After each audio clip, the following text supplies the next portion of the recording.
Muhlenberg was built on the coal industry. And obviously there's no coal mines in Muhlenberg County today. If it closed down, I think people thought another one's gonna open up. There's a worry, I think, in every small community that the kids are moving away and not coming back. A lot of times, especially in rural communities, you have kids that don't see beyond what's right in front of them. Urban centers are growing and rural centers are shrinking.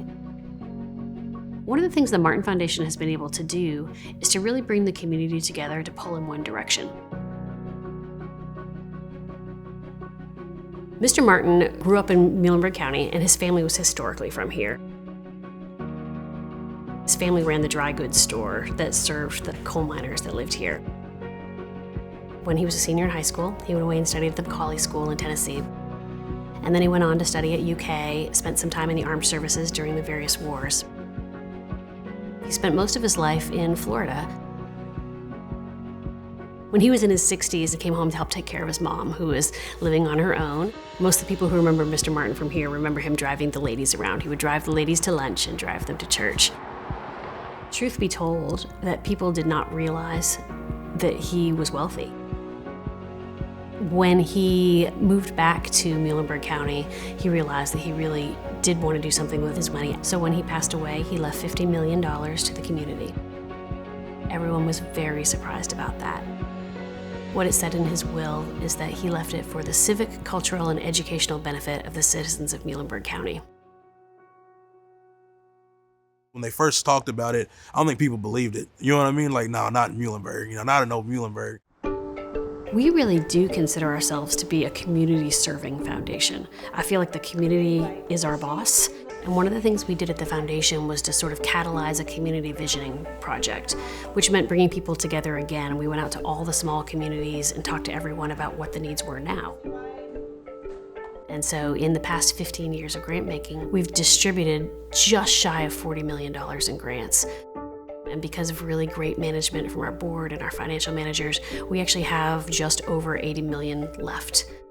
We fund in the areas of civic engagement, quality education and training, what we call community development and quality of place. To us, all of the grants we make are economic development.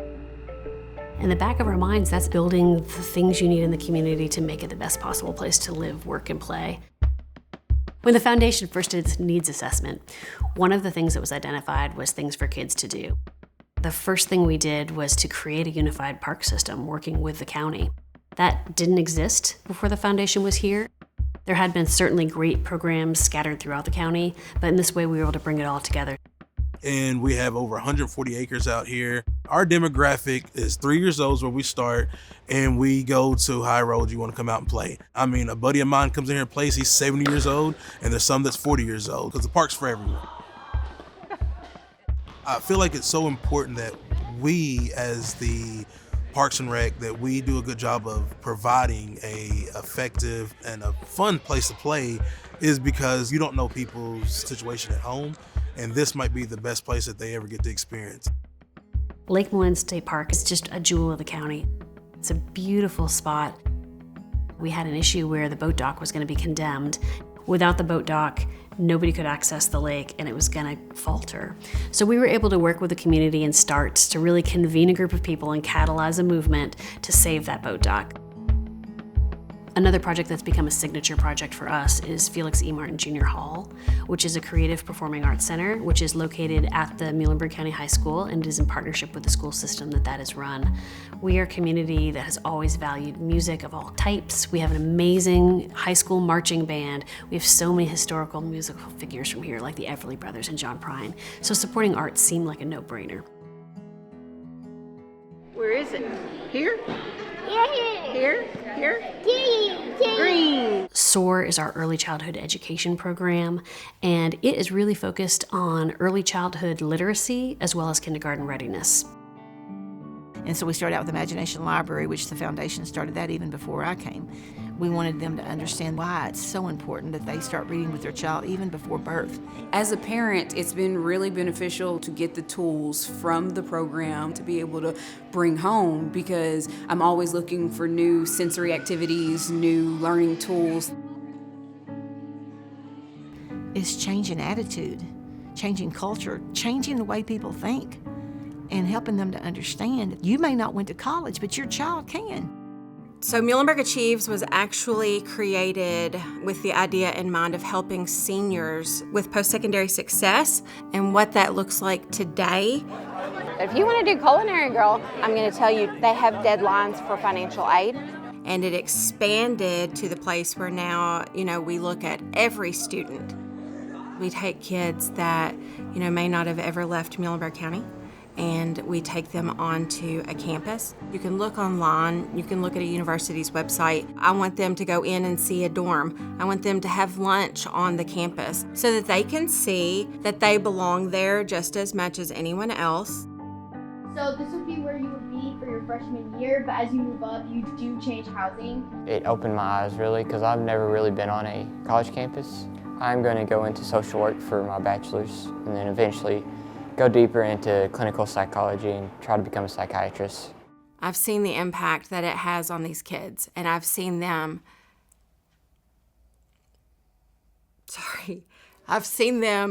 where they won't get on the bus unless their friend is with them.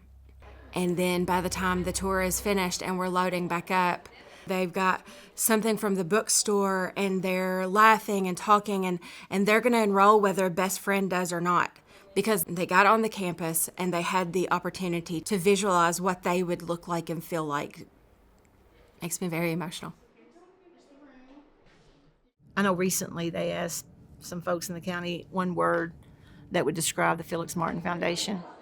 And I thought the word passion just kept coming up. Passion, the foundation is passionate about what they do, but it's the passion of the people in Muhlenberg County. What brings me hope from Muhlenberg is every day waking up, looking at my 4 boys, and realizing I'm doing it for them. Honestly, I count my blessings every day. My biggest joy is leaving the ballpark and turning back and looking, and all 5 fields are going. And, people are buying concessions, and people are watching their grandkids play and their kids play, and knowing that you did that.